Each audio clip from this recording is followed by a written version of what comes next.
안녕하세요. 강주여대 예비 특수교사 선생님들 반갑습니다. 저는 거제교육지원청 장학사 한경아라고 합니다. 오늘 저하고 기초부터 다져 흐름이 이어지는 특수교육 교수 학습 지도안 작성법에 대해서 한번 알아보도록 할게요. 한 시간은 굉장히 짧은 시간이거든요. 그 한 시간 사이에 제가 얼만큼 선생님들에게 전달할 수 있을지는 의문스럽지만 코로나가 종식되면 직접 만나서 수업할 수 있는 기회를 한번 기다려 보도록 하겠습니다. 자, 여러분들 지도안 작성법에 앞서서 개념 정리를 한번 해보실 필요가 있습니다. 왜냐하면 선생님들이 교육과정에 근거한 학기 월별 교과 목표 진술하는 것이랑 그 다음에 단위 수업 차시에서 교수 학습 지도안을 작성할 때 목표를 진술하는 것이나 또는 개별화 교육 계획에서 목표를 진술하는 것에 이 세 가지 목표 진술에 대해서 굉장히 혼돈을 느끼고 그냥 그런 개념들이 섞여 있어서 목표를 진술하는 데 있어서 명확하게 진술을 못하는 경향이 있더라고요. 그래서 저랑 오늘 그 개념 정리를 한번 해보도록 하겠습니다. 자, 여기 나무 한 그루가 있는데요. 우리나라는 국가 수준에서 성취해야 되는 성취 기준 목표를 제시하는 시스템을 가지고 교육하고 있습니다. 그래서 그러한 교육과정 성취 기준을 무시할 수가 없겠죠. 그래서 이 나무의 뿌리가 되는 것이 교육과정이라고 할 수가 있습니다. 이 교육과정에 근거해서 선생님들께서 다양한 수업을 전개를 하겠죠. 그래서 여기에 뻗어나가는 가지만큼이나 그 수업 방식, 수업 형태가 달라질 수가 있습니다. 그래서 이러한 수업을 한 결과 학생들이 맺어지는 그 결과물들도 각각 다양하겠죠. 어떤 학생들은 나뭇잎으로, 어떤 학생들은 싱그러운 열매로, 어떤 학생들은 향기로운 꽃으로 피어나게 됩니다. 그럴 경우에 우리 선생님들은 어떤 학생들이 어떠한 모습으로 결과물을 맺는지 잘 관찰하였다가 그것에 대한 피드백을 주는 것이 평가라고 할 수가 있습니다. 그리고 이 교육과정과 수업과 이 평가를 전체에 영향을 미치고 아우르는 것이 개별화 교육계획이라고 할 수가 있습니다. 우리 특수교사는 현장에 나가면 이 개별화 교육계획을 수립하는 것이 장특법에 의해서 의무화되어 있고 교육과정 성취 기준에 의해서 수업하고 평가하는 것을 기록하는 생활기록부에 또 법정 문서로 생활기록부에 기록하게 되어 있습니다. 그래서 개별화 교육과 이러한 수업에 대한 결과에 대한 생기부 이 두 가지 법정 장부에 대해서 항상 고민을 하게 되는 것이 바로 특수교사입니다. 그러한 내용은 이제 여러분들이 현장에 나가면 겪게 될 것이고요. 그것은 차후에 기회가 되면 이야기 나눠보도록 할게요. 자, 이렇게 해서 우리 교사는 교육과정에 근거해서 그 학기 월별 교과 목표를 수립하게 됩니다. 그리고 어떻게 수업할 것인가를 계획을 세우겠죠. 그것은 어디에 근거해서 세운다? 네, 성취 기준에 근거해서 이러한 계획을 세우고 그 계획대로 수업을 진행하고 그것에 대한 평가를 생활기록부에 기록하게 되죠. 이 내용들은 모두 교육과정 성취 기준에 근거한 내용입니다. 그리고 나서 그 월별 수업 목표 하위 영역에 이 성취 기준에 맞게 어떠한 수업을 전개할 것인가 교수 학습 계획을 세우게 되겠죠. 1차시부터 예를 들어서 10차시까지 계획을 세운다면 어떤 내용들을 차례대로 수업을 할 것이다 라는 것들이 명백히 나오겠죠. 그럴 때 한 차시에 대한 수업 계획안 교수 학습 지도안이라고 이야기를 합니다. 그래서 교과별 교과정에 근거해서 성취 기준에 근거해서 목표를 세우는 것은 단위 수업 차시의 교수 학습 지도안의 목표 진술보다는 더 모든 것이 더 포괄적이라고 할 수가 있죠. 그래서 단위 학습 수업의 교수 학습 지도안은 좀 더 구체적으로 활동 내용을 담아서 목표를 진술해야 된다.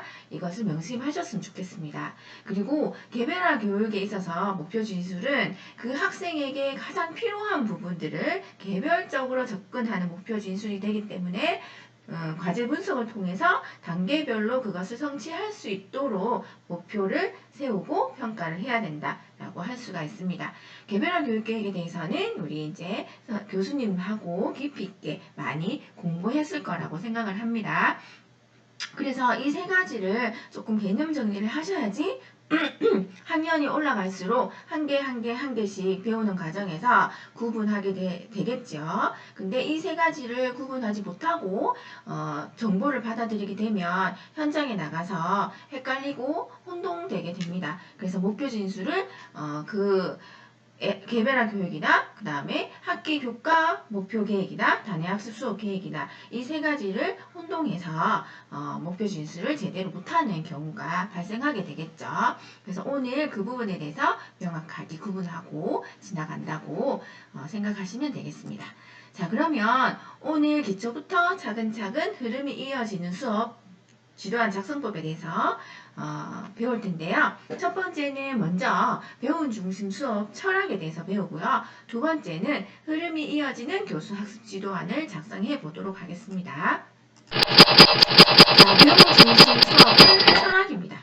여러분들이 현장에 나가시면 배움 중심 수업이라는 이 용어를 굉장히 많이 들을 텐데요. 이 배움 중심 수업은 방법이 아니고 철학이라는 것을 아셔야 됩니다. 첫 번째 배움 중심 수업에서는 학생 참여형 수업과 활동 중심 수업을 지향하고 있습니다. 그리고 학생과 학생과 교사가 서로 가르치고 배운다는 의미를 담고 있고요. 그 다음에 학생 이야기를 듣고 이것을 연결지어서 학생에게 되돌려준다는 그러한 철학을 가지고 있습니다. 수업 시험이나 지도안 작성법에서 놓치기 쉬운 베스트 3를 제가 팁을 드리겠습니다. 첫 번째는 가르쳐야 할 방향. 2015 교육과정이 핵심 역량을 중요시하거든요. 그래서 지도안을 작성하고 수업 시연을 할 때 부분적인 것에 집착하다 보면 큰 그림을 놓칠 수가 있습니다. 그래서 과연 내가 이 수업을 하기 위한 목적, 방향, 그래서 이 수업이 끝나면 우리 반 학생들은 어떤 것들을 배웠으면 좋겠는지 이 방향 설정을 반드시 하고 지도안을 작성하고 수업 지원을 하시기를 부탁드립니다. 이 방향 설정을 하지 않고 부분적인 것에만 집착을 하다 보면 큰 맥락을 놓칠 수 있기 때문이죠. 자, 두 번째는 발문입니다.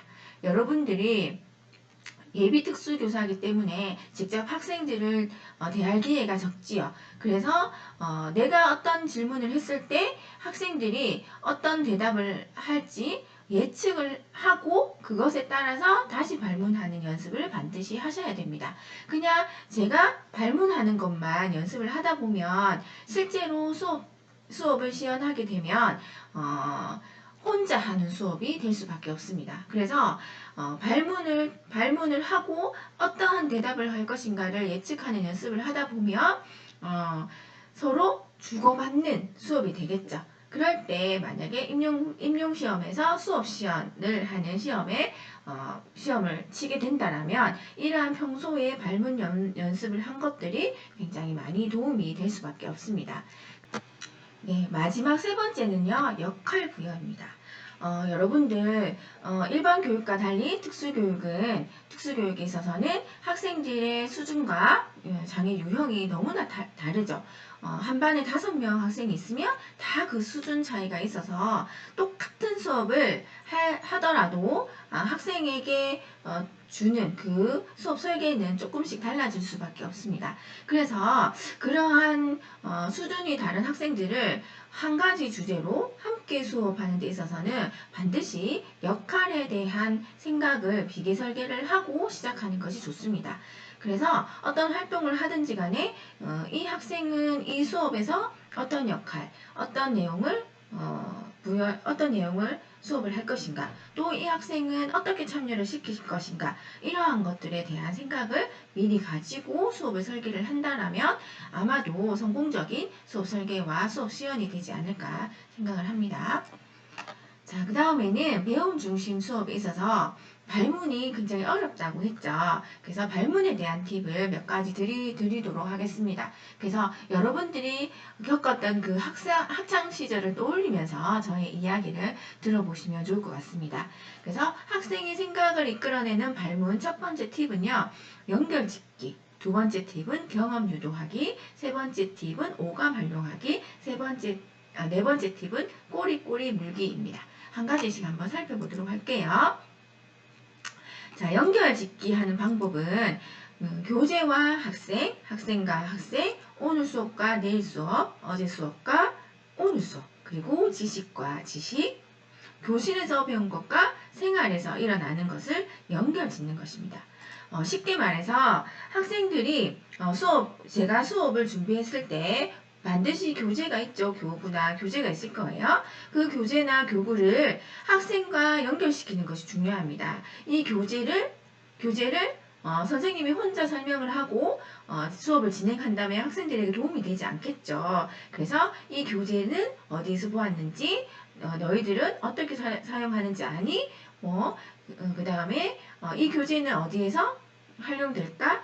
이러한 다양한 발문들을 통해서 이 교재와 학생과 연결시키는 거죠. 그리고 학생과 학생을 또 연결시킵니다. 이 학생이 경험한 것과 이 학생이 경험한 것을 연결시키는 것이죠. 예를 들어서 가 학생에게 이것은 집에서 사용해 보았구나. 그러면 나 학생은 너는 어디에서 사용해 보았니? 가가 집에서 사용해 보았다고 하는데 너는 또 다른 곳에서 사용해 보았니? 이렇게 해서 꼬리를 물고 다른 학생에게 질문을 또 되돌려 주는 거죠. 그래서 학생의 경험과 다른 학생의 경험을 연결시켜 주는 거. 그 다음에 오늘 수업과 또 내일 수업 내용들이 이어지도록 하고 어제 했던 수업 결과가 오늘 수업에 또 영향을 미치도록 수업 설계를 하는 거죠. 그리고 오늘 하는 수업이 또 내일의 수업 자료가 될 수 있도록 수업 자체를 연결지어서 수업을 진행하는 것이 좋다. 그래야지 연결된 발문을 할 수가 있습니다. 그리고 지식도 똑같습니다. 그래서 지식을 가르칠 때 이 지식과 새로운 지식을 연결시켜주고 또 요게 교실에서 배운 지식과 생활에서 얻은 지식들을 연결시켜주고 또 학생들의 과거 경험과 현재 경험, 미래의 경험들을 총괄해서 발문을 설계를 해야 된다는 거죠. 그래서 이런 것들을 잘 발문하려면 평소에 학생들을 잘 관찰하고 또 가정과 연계된 어떤 생활 기록을 하셔야지만 그 학생의 평소 생활을 수업에 담을 수가 있습니다. 그래서 이런 연결짓는 발문 연습은 꾸준히 연습하고 실천하는 수밖에 없습니다. 그래서 여러분들이 아마도 1학년, 2학년, 3학년 때, 4학년 때 계속해서 모의 수업 시연을 할 텐데요. 이런 발문 연습을 계속해서 한다면 나중에 시험을 치거나 현장에 나갔을 때 도움이 된다고 할 수가 있죠. 그 다음에 학생의 경험을 유도하며 이야기하는 겁니다. 그래서 가정과 일상을 공유하는 것이 키포인트입니다. 좀 전에 제가 얘기를 했지만 가정과 일상을 공유해야만 그 학생의 모든 대부분의 경험들을 교사가 알고 있으니까 그것을 수업 시간에 녹여낼 수가 있겠죠. 그래서 이런 것들은 밴드나 알림장 이런 것들을 공유를 하는데 이런 통로로 공유를 하는데 반드시 사진을 통해서 사진을 주고받으면서 공유하는 것이 좋습니다. 왜냐하면 특수교육 대상 학생들은 시각에 굉장히 의존하는 경향이 많습니다. 시각적인 자극을 잘 받아들인다는 거죠. 그래서 자신이 있는 사진, 자신이 포함된 사진에 굉장히 관심을 많이 보이고 수업에 적극적으로 참여하는 경향이 강해요. 그래서 밴드나 알림장을 통해서 공유를 할 때는 평소에 활동하는 사진, 어떤 학교에서 행사에 참여했던 사진, 집에서 특이한 여행이나 집에서의 일상들을 공유하는 사진, 이런 것들을 활용하는 것이 좋습니다. 그리고 이러한 축적된 자료가 어느 순간 수업을 이끄는 역할을 하는 거죠. 그래서 여러분들은 현장에 가시면 이러한 방법들을 적극적으로 활용했으면 합니다. 네. 그 다음에는 오감을 활용해서 이야기를 하라 입니다. 오감은요, 오감 아시죠? 예, 오감은 어디에서 보았는지 시각이죠. 학생들에게 물어보고, 예를 들어서 좀 첫 번째 연결짓기에도 말씀을 드렸듯이 수업 자료, 수업 교구 이런 것들을 학생에게 제시를 할 때 그 교구에 대해서 어디서 보았는지, 또 어디서 들었는지, 어디서 만져보니까 어떤 느낌이 들었는지, 그리고 이것을 사용한 경험이 있는지, 냄새는 어떤지, 그 다음에 맛은 어떤지, 이렇게 오감을 이용해서 관찰하고 경험을 유도한 다음에 수업을 이끄는 것이 훨씬 더 학생들의 흥미를 유발하고 재미를 더할 수가 있겠죠. 그래서 이때 선생님들이 주의해야 될 게 뭐냐 하면요. 학생들의 말과 표정, 몸짓에 귀를 열고 눈을 뜨셔야 됩니다. 이렇게 질문만 던지고 학생들의 반응을 기다려주지 않는다라면 발문에 의미가 없겠죠. 그리고 수업에 있어서의 그런 목적, 방향을 이룰 수가 없다고 할 수가 있습니다. 자, 그 다음에는 꼬리를 물어 이야기하는 것에 대해서 말씀을 드리겠습니다. 이것은 뭐냐 하면 유대인들이 했던 하루부타 질문법입니다. 그래서 OY 질문법이라고 하는데요. 릴레이 질문이죠. 릴레이 질문. 그래서 어떤 발문을 던졌을 때 그 발문의 끝을 잡고 다시 질문을 던지고 그 질문의 답을 잡고 다시 질문을 던지는 방법입니다. 그래서 예를 들어서 친구들이랑 운동장에서 축구를 했는데 옷이 더러워졌대. 어떻게 하면 될까? 이렇게 물었을 때 학생들이 다양한 대답을 하겠죠. 그러면 그 대답을 하나 물어서 그러면 더러워진 옷을 어떻게 세탁하면 좋을까? 그러면 또 다양한 대답을 합니다. 거기에서 하나를 또 잡아서 그러면 옷을 세탁하려면 어떻게 해야 되지? 이렇게 또 물어보면 또 학생들이 다양한 대답을 하겠죠. 그러면 그 중에서 한 개 내가 원하는 답을 세탁기는 어떻게 사용하나요? 또 묻는 거죠. 그럼 또 대답을 하겠죠. 그러면 마지막으로 한두 개의 옷 가지고 세탁기를 돌리려니까 너무 전기가 많이 쓰이고 낭비인 것 같아. 그럼 세탁기를 사용하지 않고 한두 개의 옷을 빨려면 어떻게 할까? 뭐 이런 식으로 또 묻는 거죠. 그렇게 해서 이번 시간에 배울 내용 주제에 대해서 발문을 하는 방법입니다. 그래서 이 방법은 굉장히 유용한 방법입니다. 그래서 선생님들이 수업 시연을 하거나 지도안 작성할 때 발문에 대해서 쓰실 때 진술하실 때 이 방법을 한번 활용해 보시면 좋을 것 같습니다. 요즘은 시도별로 발문에 대해서 발문 내용을 쓰라는 시도들이 제법 있어요. 그래서 이 연습을 평상시에 하면 좋겠다. 하나의 팁을 드려봅니다. 자, 그 다음에 본격적으로 이어지는 수업 지도한 방법에 대해서 알아보도록 하겠습니다. 자, 먼저 절차를 알아볼게요. 자, 첫 번째 단계는 단원과 제재를 확인하고 무엇을 알게 할 것인가를 먼저 생각하셔야 됩니다. 두 번째는 수업 설계에 적합한 과목별 수업 모형을 적용합니다. 찾습니다. 세 번째는 구상한 활동을 토대로 해서 대략적인 수업 설계도를 그립니다. 그 다음에 네 번째는 제재와 활동 내용을 연결지어서 과목에 맞는 수준별 학습 목표를 진술합니다. 마지막으로 야간 작성으로 흐름이 이어지는 수업 설계를 연습하시면 되겠습니다. 자, 그러면 단계별로 자세하게 알아보도록 할게요. 자, 첫 번째 단계에는 단원과 제재를 확인하고 무엇을 알게 할 것인가 생각하라고 말씀드렸습니다. 자, 단원과 과목과 단원 제재 확인하기. 두 번째는 수업 목표 방향 설정하기. 세 번째는 수업 내용이 수업 목표를 향해 나아가도록 설계를 하는 거죠. 자, 예를 들어서 이러한 내용입니다. 수학이라는 교과의 단원이 간단한 그래프입니다. 그러면 그 간단한 그래프라는 단원에서 제재는 세 가지 자료를 정리한 내용이에요. 세 가지 자료를 정리하는 내용. 그러면 포인트는 무엇일까요? 구분하는 거겠죠. 수학에 있어서. 그래서 다양한 기준을 주고 세 가지를 구분해서 정리하도록 하는 수업 설계를 해야 된다는 거죠. 그래서 나중에 이 수업이 끝나면 세 가지의 물건을 제대로 정리할 수 있어야 되는 거죠. 그래서 활동 1에서는 색깔에 따라서 또 종류에 따라서 분류하기 연습을 하고, 그리고 이때 분류하기를 하는 이유에 대해서 설명을 해줘야 돼요.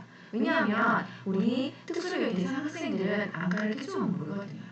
예, 일반 학생들은 분류하기만 해도 분류하면 하니까 찾기도 쉽고 정리도 깨끗하고 좋네 이렇게 생각할 수 있어요. 하지만 특수교육 대상 학생들은 그런 것들을 가르쳐주지 않으면 알 수가 없는 거죠. 그래서 이렇게 분류하니까 어떤 좋은 점이 있는지 분류하는 이유에 대해서 설명을 하는 거죠. 활동에서. 두 번째는 어때요?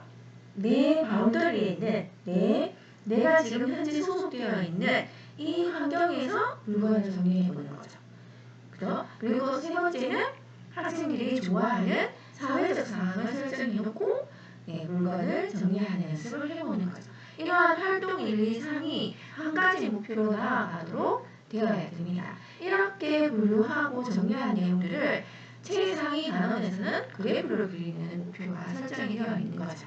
이렇게 간단하게 선생님들이 미리 머릿속에 정리를 하고 수업을 설계한다면 어떤 목표가 확실히 설정됐다고 할 수가 있죠.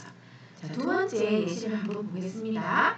사회라는 과목에서 내 마음의 표현이라는 단어 있죠. 이 단어의 제재는 내 감정의 주인공은 나야 나예요. 그러니까 나의 감정을 표현하는 내용부터 배운다는 거죠. 그러면 활동을 어떻게 구성하면 될까요? 이 수업이 끝난 다음에는 나의 감정을 어떻게 표현하는지에 대해서 알아야 되는 거죠. 그러면 첫 번째 활동에서는 어떤 감정들이 있는지를 알고 그 감정들은 어떻게 표현하는지를 연습하는 수업을 해야 된다는 거죠. 그래서 그 재미를 더하기 위해서 여기에 설명한 선생님은 인사이드 아웃의 주인공들이 있죠. 그 주인공들을 가지고 와서 학생들에게 재미를 더해준 내용입니다. 이렇게 해서 그 단원과 제재를 확인하고 과목에 맞는 그 방향을 설정하는 것이 첫 번째 단계라고 할 수가 있습니다. 그 다음에는 수업 설계에 적합한 과목별 수업 모형을 찾습니다. 그래서 이것을 수업 모형을 왜 찾느냐 하면 수업 전개 절차가 있기 때문에 그 수업 단계에 맞는 수업을 설계하기 위해서입니다. 그래서 그 수학 수업을 하는데 예를 들어서 음악의 모형을 가지고 오면 맞지 않겠죠. 그래서 그 과목에 맞는 교수 학습 모형을 찾아서 적용하는 연습도 굉장히 중요하다고 할 수가 있습니다. 그래서 제가 예시를 이렇게 보여드리는데요. 국어에 맞는 교수 학습 모형, 사회에 맞는 교수 학습 모형, 수학에 맞는 교수 학습 모형, 과학, 직업, 체육, 음악, 미술 이렇게 다르죠. 자세하게 보시면 그 교과 특성에 맞는 모형이 적용되어 있고 그 모형에 맞는 수업 단계가 잘 정리되어 있습니다. 여기에서 내가 수업하는 의도에 맞는 교수 학습 모형을 찾아보게 됩니다. 다음으로 3단계에서는 구성한 그런 활동을 토대로 대략적인 수업 설계도를 그립니다. 이 수업 설계도의 첫 번째 단계는 기본 뼈대 세우기입니다. 기본 뼈대는 다음과 같은 뼈대를 세우는 건데요. 구체적으로 교수 학습 지도안을 빽빽하게 쓰기 전에 이러한 기본 뼈대를 세우고 전체적인 수업의 흐름, 수업 조망을 통해서 성공적인 수업 설계를 하도록 하는 거죠. 예를 들어서 실과라는 과목에 단어는 함께 사는 우리라는 단어가 있습니다. 여기에서 이웃을 배려하는 생활 예절이라는 제재를 통해서 학생들에게 함께 사는 예절에 대해서 가르치려고 하는 것이 이 수업의 목표가 되겠죠. 그래서 학습 모형을 내가 의도하는 수업 모형은 어떠한 문제 상황에서 이웃을 배려하는 예절을 배우는 그러한 수업 모형을 위해서 문제 해결 모형으로 가지고 왔습니다. 그래서 그 전차시에는 마을에서 발생하는 이웃에 대해서 배웠습니다. 그리고 이 문제 해결 모형의 그 수업 단계는 문제를 이해하고 계획을 작성하고 계획을 실행하고 반성하는 단계로 이어지는 수업 모형이었어요. 그래서 문제를 이해하기 위한 동기유발 단계에서는 층간 소음으로 인해서 벌어지는 다양한 재미있는 에피소드를 담은 아기 대해서 삼형제 층간 소음편이라는 영상을 시청을 하고 이 문제에 대해서 동기유발과 문제 제기를 하게 됩니다. 그래서 그 다음에는 이 문제를 해결하기 위해서 우리 가족은 어떠한 약속을 해야 될 것인가 계획서를 작성하고 그 계획서를 모의 체험을 통해서 한번 실행을 해보고 실제로 실험을 해보니까 어떤 점이 좋은지 아니면 어떤 점을 보완해야 되는지 반성의 시간을 가지도록 합니다. 이렇게 전체 흐름을 한눈에 뼈대를 세우고 보니까 다 이어지는 수업이 되겠죠. 그 다음에 다음 차시에는 이웃과 함께 할 수 있는 일에 대해서 배울 것이라고 차시를 하게 됩니다. 자, 여기에서 큰 뼈대를 세우니까 뼈대를 세우고 그 수업 모형에 맞게 수업을 설계하니까 그렇게 어렵지 않죠. 이렇게 한 다음에 여러분들 활동마다 구호를 정해주는 것이 좋습니다. 그래서 학생들이 명확하게 어떤 활동을 하는지 인지할 수 있도록 도와주는 거죠. 우리 특수교육 대상 학생들은 이런 구호를 굉장히 좋아하고 재밌어합니다.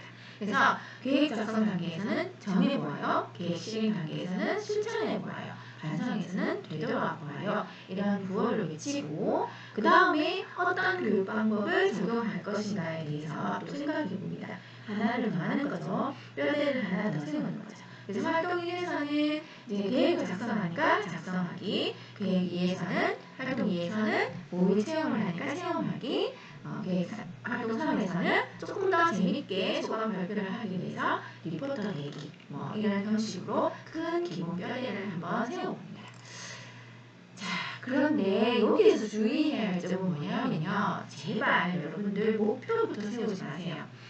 수업에 대한 설계도를 그릴 때, 기본 뼈대를 세울 때 목표부터 정해놓고 여러분들이 수업을 설계하다 보면 이 목표에 집착하고 매몰되게 됩니다. 그래서 다양한 활동이 구현되기가 어렵습니다. 그러므로 여러분들 다양한 이렇게 수업을 기본 뼈대를 세우고 난 다음에 우리는 이제 이미 그 전에 단원이나 과목이나 제재에 대한 조망을 통해서 활동을 이끌어내고 학습 모형을 이끌어냈기 때문에 방향이 이미 설정되어 있기 때문에 목표를 세워서 그것을 제한할 필요는 없습니다. 그래서 그 방향에 따라서 수업할 수 있는 내용을 먼저 정한 다음에 이 활동을 담은 목표 진술을 하는 것이 여기서 포인트입니다. 그래서 여러분들이 대부분 선생님들이 목표를 진술한 다음에 활동을 구성하다 보니까 그 하나하나 그 작은 부분들에 집착을 해서 큰 것들을 놓치는 경우가 많습니다. 그래서 여러분들 기본 뼈대를 세울 때는 목표부터 세우지 마세요. 자, 다음은 기본 뼈대를 세우는 연습을 반복해서 합니다. 그러니까 기본 뼈대를 세웠다고 해서 또 바로 학습 지도안 작성하고 이렇게 하다 보면 약간 큰 맥락들을 보는 안목이 조금 덜 할 수가 있으니까 여러분들 저는 기본 뼈대 세우기를 많이 연습해 보기를 권해드립니다. 그렇게 이렇게 종이에다가 칸만 그려서 네모 칸만 그려서 반복적으로 그 연습을 하다 보면 수업 설계에 대한 어떤 전문성 안목이 굉장히 늡니다. 제가 5년 전에 이런 그 수업 지도안 작성 대회가 있어요. 저희 경남이는 수업 지도안 작성 대회에 나간 적이 있는데 다른 선생님들은 이제 학습 지도안을 계속 빽빽하게 쓰는 연습을 계속 했는데 저는 이 뼈대 세우기 연습만 했습니다. 그래서 다양한 과목, 다양한 제재 에 대해서 그것만 틀만 주고 제목만 주고 계속 뼈대 세우기 연습만 했어요. 그랬더니 결과는 어땠을까요? 네, 그 수업 지도안 작성 대회에 한 30에서 40여 명의 선생님들이 참여를 했는데 당당히 제가 1등을 했습니다. 그 이유는 그 원동력은 저는 바로 이 뼈대 세우기 연습을 많이 했기 때문에 그렇다고 생각을 합니다. 조금 있다가 제가 지도안 그 작성 샘플을 보여드릴 텐데요. 지도안 작성에 있어서 고정적으로 들어가는 요소들이 있어요. 그 고정적으로 들어가는 요소들을 싹 걷어내면 필수 요소가 이 뼈대에 있는 내용입니다. 그래서 뼈대에 있는 내용만 계속 연습을 해도 지도안 작성법 연습하고 같다라고 할 수가 있는 거죠. 여러분들 시간 나실 때 이 뼈대 세우기 연습부터 한번 해보시기를 권장해 드려요. 다음으로 이제 이 뼈대를 세우고 난 다음에 하나씩 살을 붙입니다. 수업자료, 평가계획, 문제행동, 중재 이렇게 하나씩 플러스 시키다 보면 살을 붙이다 보면 굉장히 예쁜 그 수업 지도안 맥락이 설계도가 완성된다고 할 수가 있죠. 자, 한번 예시를 볼까요? 자, 실과에서 건강한 식생활, 안전한 조리 도구 사용 방법이라는 제재가 있습니다. 이것은 안전하게 조리 도구를 사용하는 방법을 가리키는 거기 때문에 저는 직접 교수 모형을 선택했습니다. 그래서 전시학습에는 이 조리 도구의 쓰임새에 대해서 배웠고요. 다음 차시에는 음식 만들기를 할 예정입니다. 그러면 직접 교수 모형의 수업 단계는 도입, 교사의 설명과 시범, 질문과 대답, 독립된 연습으로 이루어집니다. 이런 흐름도로 이루어집니다. 그러면 어떤 활동을 할 것인가를 제가 이제 구상하게 되겠죠. 도입에서는 이제 이 학생들이 안전하게 사용하는 방법이 중요하다라는 것을 깨닫게 하기 위해서 우당탕탕 아이쿠라는 주방안전편 그 영상을 시청합니다. 우당탕탕 아이쿠라는 제목만 봐도 아이고야 부주의해서 사고가 났겠네 이런 생각이 들죠. 그래서 이것을 보고 동기유발을 시키고 난 다음에 조리도구 사용 방법과 위험에 대해서 알아보아요 할 거예요. 그래서 안전하게 사용하는 방법을 설명하고 시범을 보여줍니다. 그 다음에 학생들이 조리도구와 재료와 연관지어서 직접 사용할 수 있도록 그 질문과 대답을 통해서 방법을 익혀나갑니다. 그래서 답해보아요 이렇게 할 거예요. 왜냐하면 안전하게 재료에 따라서 조리도구를 사용하는 방법들이 다르고 또 안전하게 사용하는 방법들에 대해서 다양한 질문을 통해서 안전에 대한 중요성을 익히게 되는 거죠. 그리고 마지막으로 독립된 연습을 계속 시킵니다. 그래서 마지막 활동에서는 학생들이 직접 사용해서 반복 연습을 하는 것이기 때문에 훨씬 더 안전에 대해서 교육시키는 것이 더 중요하게 되겠죠. 그래서 마지막은 사용해 보아요 이렇게 하는 단계로 설계를 했습니다. 그래서 활동 1의 교육 방법은 설명 및 시범 보이기. 우리 학생들은 모델링을 통해서 배우는 것이 대부분이기 때문에 이 시범 보일 때는 굉장히 쪼개어서 단계별로 설명을 하는 것이 좋죠. 그 다음에 질문과 대답하기, 마지막에 체험하기 이런 교육 방법을 적용하기로 했습니다. 그렇다면 이제 또 살을 한번 붙여볼까요? 자, 이것이 바로 기본 뼈대이지요. 그 다음 살을 한번 붙여보겠습니다. 자, 한번 찾아봤어요. 이 단위 차시의 수업 지도안을 설계하기 위한 최종적인 성취 기준 목표는 무엇일까? 봤더니 조리 도구를 안전하게 사용하는 방법을 알고 간단한 음식을 조리한다. 자, 맞죠? 조리 도구 쓰임새, 안전하게 사용하기, 음식 만들기로 흐름이 이어지죠. 이 성취 기준으로 나아가는 그러한 수업 맥락이 이루어지고 있습니다. 자, 그 다음에 수업 자료는 무엇을 할 것인가 또 살을 붙여봤습니다. 그래서 첫 번째 단계에서는 실물 자료로 내가 단계별로 시범을 보이고 두 번째 단계에서는 다양한 영상과 사진을 통해서 질문과 답하기를 하고 세 번째에서는 나처럼 해봐요 하는 미션지를 만들어서 반복 연습을 시키는 거죠. 그 다음에 그런데 우리 반에는 지체장애 학생이 있어. 이 학생은 직접 조리 도구를 사용하기 어려운데 어떡하지? 그러면 그 학생을 위한 비기 설계가 들어가겠죠. 이 학생은 잡기가 안 되니까 잡기 보조 도구를 준비한다든가 그 다음에 이 학생이 사용할 수 있는 조리 도구 형태가 무엇이 있는지를 또 생각을 해보고 그래서 지체장애 학생들도 다양하죠, 유형이. 그래서 이 학생에게 맞는 어떤 조리 도구를 준비해 준다든가 또 우리 반에는 물건을 바닥에 던져서 소리를 듣는 것을 즐기는 학생이 있어. 그러면 미리 또 생각을 해야 되겠죠. 문제 행동 중지에 대해서 생각을 하는 거죠. 그럼 여러분들은 어떻게 할까요? 바닥에 물건을 던져서 소리 내는 것을 즐긴다. 그러면 바닥에 다른 반에서 빌려와서 매트를 다 까는 거예요. 던져도 소리가 안 나게. 또 두 번째 방법은 그게 힘들다고 하면 플라스틱 플라스틱이나 나무 재질의 조리도구를 준비하는 게 좋겠죠. 쇠 재질의 그 조리도구를 만약에 준비한다면 던지면 소리가 요란해서 수업이 방해가 되겠죠. 그죠? 그런 것들을 한번 그 문제 행동 중재나 어떤 수업 자료, 도구의 수준에 따른 그 다음에 학생 장애 유형에 따른 그런 것들을 또 생각을 하게 됩니다. 또 살을 붙였어요. 자, 그 다음에 자, 네 번째 단계에서 바로 제재와 활동을 연결시켜서 과목에 맞는 수준별 학습 목표를 진술하게 됩니다.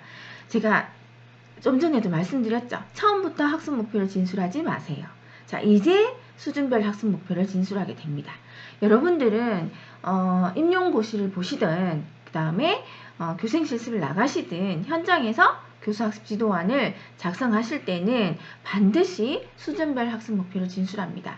일반 교육에서는 학습 목표 한 가지만 진술하거든요. 그런데 우리 특수교육은 어느 곳에서 어떤 활동을 하든지 단위 학습 수업 지도안에는 수준별 학습 목표를 진술하도록 하는 양식을 택하고 있습니다. 그래서 이 수준별 학습 목표 진술이 선생님들이 너무너무 어렵다고 하거든요. 자, 그러면 어떻게 진술을 하는지 제가 팁을 설명해 드리도록 하겠습니다. 첫 번째는 교과 특성에 적합한 학습 목표를 진술해야 됩니다. 자, 그 방법에는 수준별 학습 목표 시 범하기 쉬운 오류가 있어요. 여러분들이 굉장히 범하기 쉬운 오류가 바로 과목 특성에 적합한 학습 목표를 진술하지 않는 것이죠. 그것이 뭐냐 하면 무조건 말할 수 있다. 무조건 그림을 선택한다. 무조건 도움을 받아. 뭐 이런 식으로 그 진술을 하는데 요즘은 그렇게 절대 하면 안 됩니다. 자, 어떻게 하냐면 모든 과목을 문장 수준으로 단어 수준으로 말할 수 있다. 그림카드를 고를 수 있다. 진술하면 안 된다고 했죠. 어떻게 해야 된다? 각 과목이 추구하는 역량을 고려해서 목표를 진술해야 된다. 과학은 관찰, 분류, 실험, 탐색, 즉 원리를 알고 탐색하고 분류하고 변별하는 것이 이 교과의 역량입니다. 두 번째는 수학. 수학은 측정하고 분류하고 변별하고 연산하는 것이죠. 사회는 알고 이해하고 적용하고 실천하고 일반화하는 내용입니다. 그런데 모든 과목을 국어의 목표 진술을 하시는 분들이 있어요. 그러면 절대 안 됩니다. 과학과 목표 진술을 할 때 과학에 대한 어떤 동물을 관찰할 수 있다라는 고 진술하는 것이 맞지 동물의 이름을 말할 수 있다라고 진술하면 안 된다는 의미죠. 자, 예시를 한번 보도록 하겠습니다. 자, 이 과목 한번 보세요. 생활에서 단어는 생활에서 재어보기예요. 제재는 놀이에서 무게 알기예요. 자, 이 과목은 어떤 과목일까요? 네, 맞습니다. 수학 과목이죠. 수학 과목인데 목표 진술은 어떻게 했어요? 시소놀이를 통해 우리 반에서 가장 무거운 친구를 말할 수 있다. 말할 수 있다. 말할 수 있다. 자, 이렇게 하면 안 된다는 거예요. 단위 학습 수업의 목표 진술은 그 과목 특성에 맞게 목표 진술을 해야 된다. 단, 개별화 교육 계획에 있어서의 목표 진술은 이렇게 할 수 있죠. 그 아이에게 가장 중요한 것은 무엇이다? 의사소통 영역이다. 의사소통 영역에 있어서 의사소통 역량, 의사소통 능력을 키우기 위한 목표는 말할 수 있는 게 맞죠. 그래서 제가 개별화 교육과 단위 수업 차시 지도안에 대한 목표 진술을 반드시 구별하라라고 말씀을 드렸어요. 네, 이제 조금 이해가 가시나요?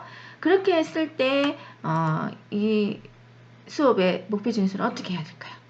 네, 무게를 아는 방법이잖아요. 무게 재는 활동이잖아요. 그럴 경우에는 측정하고 비교하는 것을 그 단위 수업 차시의 목표로 진술을 해야 된다는 거죠. 이제 이해가셨나요? 자, 다음 예시를 한번 볼게요. 이것은 물체의 용도, 교실에서 사용하는 물체의 용도예요. 그래서 여기 보면 어떤 수업 같아요? 이 수업은. 네. 저는 그 지도안을 보고 어떤 수업인지 몰랐어요. 이 수업은 뭘까? 수학인가? 또, 하여튼 간에 헷갈렸어요. 근데 찾아보니까, 저거였어요. 그 과학이었어요. 과학과 수업이었어요. 그러면 과학과 수업은 분류하고 실험하고 탐색한다고 얘기를 했죠. 그러면 어떻게 해야 되죠? 개별 학습 목표의 단위 수업 차시에 개별 학습 목표 진술은 어떻게? 그 교실에서 사용하는 물체 중에서 용도에 맞는 것을 탐색하여 비교할 수 있다. 뭐 이런 내용들이 들어가야 되는 거죠. 그런데 그냥 찾는 것만 해. 찾는 것들은 이 수업, 과학 수업과의 목표가 될 수가 없다는 겁니다. 그래서 그 과목과 단원에 맞게 목표 진술을 반드시 하는 연습을 제발 해주세요. 이렇게 설명을 해도 제가 학부생들한테 정말 이렇게 설명을 해도 모든 목표 진술을 말할 수 있다. 문장 수준으로 말할 수 있다. 단어 수준으로 말할 수 있다. 이렇게 해요. 자, 그렇게 진술을 하고 싶으면 평가에 넣으셔야 돼요. 몇 개 중에 몇 개를 말하는가? 문장 수준으로 말하는가? 뭐 이런 것들은 평가할 때 얘가 어느 정도 아는가에 대한 평가이기 때문에 그 평가의 기준은 될 수 있지만 목표는 될 수 없다. 정말 명심 또 명심해 주세요. 제가 임용고시 채점을 가면 여기에서 꼽표, 감점되는 경우가 굉장히 많습니다. 여러분들 꼭 명심해 주세요. 자, 그 다음에 학습 후에 기대되는 학습 결과로 진술해 주세요. 목표는. 그래서 예시를 보면 재료와 용구의 특성에 맞게 연필 꽂이를 제작할 수 있다. 이것은 제작하는 활동이기 때문에 어떤 조건에 맞는 행동 결과를 예측할 수가 있죠. 그럴 경우에는 이렇게 목표를 진술합니다. 자, 그 다음에 가능한 조건이나 상황 증거를 포함하는 것이 좋다. 이 체육과 같은 교과에는 어떤 기능을 익히는 거잖아요. 그래서 공을 던지는 것은 학습 내용이고 준거는 뭐예요? 5개 중에 3개를 성경시킬 수 있다가 준거가 되는 거죠. 이것은 명확한 준거가 있는 것이기 때문에 그래요. 그런데 국어 수업에 이 목표 진술이 맞을까요? 안 되죠. 5개 중에 3개를 말할 수 있다. 이거는 평가 기준으로 가야 돼요. 국어 수업에 있어서는. 국어 수업은 의사소통 역량을 중심으로 하기 때문에 그래서 목표 진술을 할 때는 과목 특성에 맞게 수업 내용에 맞게 해야 된다라는 것을 다시 거듭 말씀을 드립니다. 그 다음에 구체적인 행동령으로 진술을 해야 됩니다. 그래서 구체적인 행동영어는 무엇이냐 하면 제가 이해중심 교육과정에서 나온 내용인데요. 이런 얼마만큼 이해했는가를 우리가 목표를 진술을 하실 때 이 수행 동사로 바꾸어서 진술을 할 수가 있습니다. 예를 들어서 해석할 수 있다라는 애매모호한 목표 진술은 어떻게 한다? 관련 지을 수 있다, 분류할 수 있다, 그 다음에 변형할 수 있다, 이야기할 수 있다. 뭐 이런 것들로 구체적인 수행 동사로 바꿀 수 있다는 거죠. 여러분들 이 표 한번 참고해 주시면 좋겠습니다. 자, 그 다음에는 뭘 해야 될까요, 여러분? 그 다음에는 아까 우리 살을 붙였어요. 그 다음에는 이렇게 목표를 제가 세웠죠. 제가 수준별 목표를 세워야 된다라고 말씀을 드렸죠. 실가에서는 실생활 중심이니까 상중하 목표를 이렇게 세웠어요. 안전과 사용하는 부분에 초점을 두어서 상중하 목표를 세웠어요. 자, 그 다음에는 뭘 해야 될까요? 네, 그 다음 평가 계획을 세워야 되겠죠. 평가 계획을 세울 때는 보통 단위 수업 차시에 있어서의 평가 계획을 세울 때는 보통 인지적인 영역, 정의적인 영역으로 구분해서 세웁니다. 그래서 단위 수업 차시에서 배운 것들에 대한 지적인 부분, 얼만큼 알았는지, 지식을 알았는지 부분들은 반드시 평가를 해야 됩니다.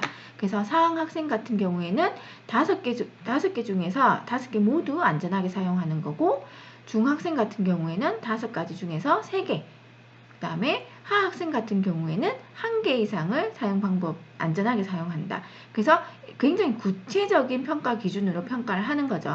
그렇게 이것을 통해서 얘가 어느 정도 알았는지, 이 수업을 통해서 어느 정도 알았는지를 평가하는 겁니다. 그리고 중요한 것은 정의적인 영역입니다. 정의적인 영역은 지식적인 부분이 아니죠. 그래서 얼만큼 주의 깊게 집중하였는가, 얼만큼 적극적으로 참여하였는가, 얼만큼 협력적으로 수행하였는가, 이러한 내용들이 들어가는 것이 바로 정의적인 영역이에요. 그래서 제가 그 수업 지도안 작성 그 채점을 갔을 때 제일 안타까운 게 뭐냐면 정의적인 영역에 대해서 평가 기준을 적으라고 되어 있는데 자꾸 인지적인 영역을 선생님들이 적어서 감점당하는 경우가 많아요. 그래서 수업 지도안을 작성할 때 여러분들 정의적인 영역에 대한 샘플 그 진술 뭐 한 5개 정도는 선생님들이 가지고 있으면 좋을 것 같아요. 주의 집중력, 그 다음에 참여 정도, 그 다음에 협력 정도, 뭐 이런 것들에 대한 정의적 영역에 대한 평가 기준들을 선생님이 가지고 있고 그것을 진술하는 방법을 연습하는 것이 좋겠다. 그래서 이렇게 다 살을 붙였습니다. 살을 붙이고 난 다음에 여러분들이 네 여기 있네요. 잠깐만. 네 여러분들이 네 이거는 이제 여러분들이 잠깐만요. 아이고야 여기 안 보이네요. 잠깐만요. 자, 마지막 단계 5단계입니다. 야간 작성으로 흐름이 이어지는 수업 설계를 연습합니다. 그래서 큰 줄기와 공통 요소를 작성하는 거죠. 여러분들 이렇게 제가 좀 전에도 말씀을 드렸듯이 수업 지도와는 큰 줄기 맥락과 공통 요소가 반드시 있습니다. 여기에서 보듯이 인사하기, 전시학습 상기 뭐 이런 것들은 똑같습니다. 어떤 지도안이든지 인사하기, 전시학습 상기, 학습 목표 제시 뭐 이런 것들이 학습 활동 안내 뭐 이런 패턴들이 차시예고 인사 뭐 이런 패턴들이 똑같습니다. 이러한 큰 줄기 그 다음 공통적으로 들어가는 거 이러한 것들은 고정시켜 놓고 쓰는 연습을 하시면 좋습니다. 이렇게 먼저 쓰고 난 다음에 세세하게 작성해 나가는 거죠. 그래서 한 줄 쓰고 한 줄 쓰고 한 줄 쓰고 한 줄 쓰고 연습하는 것보다는 큰 맥락 공통적으로 들어가는 큰 맥락들을 미리 적어 놓고 세세하게 채워가는 연습을 하는 것이 좋겠다라고 말씀을 드립니다. 자, 그 다음에 여러분들 학습 목표와 공부할 문제를 제발 구분해 주세요. 네. 학습 목표는 뭐뭐 할 수 있다고요. 공부할 문제는 뭐뭐 해봅시다예요. 그래서 공부할 문제 제시해놓고 뭐뭐 해봅시다 하는 선생님도 있고요. 공부할 문제 제시해놓고 뭐뭐 할 수 있다라고 진술하는 선생님들이 있습니다. 좀 전에 그 지도안으로 한번 넘어가 볼게요.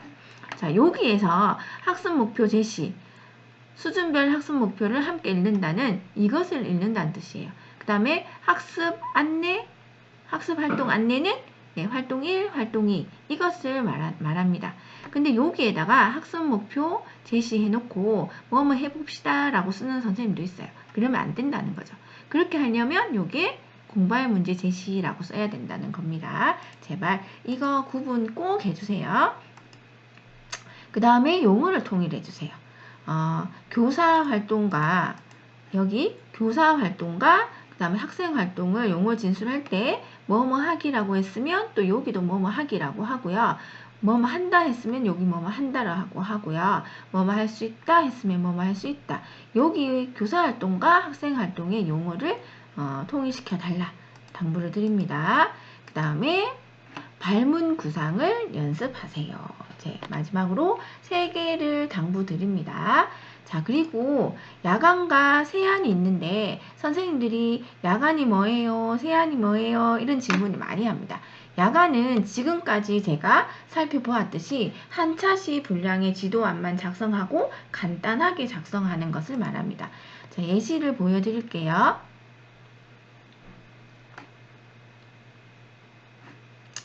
자, 예시에서 보듯이 본시 수업 과정안만 작성하는 것이 야간입니다. 그래서 수학 수업 시간에 교사와 교수 학습 활동, 학생 활동들을 이렇게 순서대로 제시하는 거죠. 여기 보세요. 공부할 문제 제시해놓고 뭐뭐 해봅시다 라고 되어 있죠. 이게 바로 초등에서 이런 그 형태의 학습 지도안을 많이 사용합니다. 그래서 요즘은 배움 중심 수업으로 해서 활동 1이라기보다는 배움 1, 배움 2 이런 형식으로 많이 갑니다. 그래서 이렇게 배움 1, 2, 3 활동에서 이런 것들을 하겠다. 그 다음에 평가 계획도 이제 여기는 지식 영역, 기능 이해 영역, 태도 영역 이렇게 되어 있죠. 이 지식이 바로 인지적 영역, 태도는 뭐죠? 예, 정의적 영역이라고 할 수 있습니다. 보통 이런 형태의 평가 계획을 많이 세웁니다. 자, 이것이 바로 야간, 본시학습 지도안만 간단하게 짜는 것을 말하고요. 그 다음에 세안 같은 경우에는 교생 실습을 가시면 선생님들 반드시 세안을 짜게 되지요. 세안 같은 경우에는 단원 설정의 이유, 단원 목표, 그 다음에 단원 지도 계획, 그 중에서 본차시는 뭘 할 것이다. 그 다음에 지도 및 평가 유의점, 본세 학습의 실태, 학생의 실태까지 다 꼼꼼하게 적는 것을 말합니다. 그 다음에 교수 학습 지도안을 짜고요.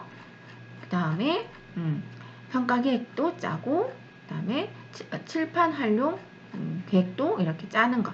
이 모든 것들을 다 포함하는 것을 세안이라고 합니다. 이런 것들은 교사형 지도서에 다 있으니까 어머 저거 어떻게 해 이렇게 걱정할 필요는 없습니다. 이제 본시 학습에 대한 내용은 본시 학습, 교수 학습 지도안과 연결되기 때문에 좀 더 본인의 그 내용의 수업 내용에 따라서 구체적으로 쓰시면 되고요. 그 다음에 학생 실태는 학생 학습 본래의 학습 행동 발달 특성은 이제 담임 선생님 주시죠. 본시 학습과 관련된 수준에 대해서만 본인이 작성을 잘 하시면 되겠습니다. 자, 이렇게 해서 야간과 세안에 대해서까지 배웠습니다. 제가 더 하고 싶은 얘기는 많지만 또 너무 길게 하면 선생님들이 지루해 한다는 우리 교수님의 꿀팁으로 인해서 여기까지 저는 설명하고 사라지도록 하겠습니다. 여러분들 함께해서 행복했습니다. 네, 실제로 만날 수 있는 그날을 기다려 봅니다. 감사합니다.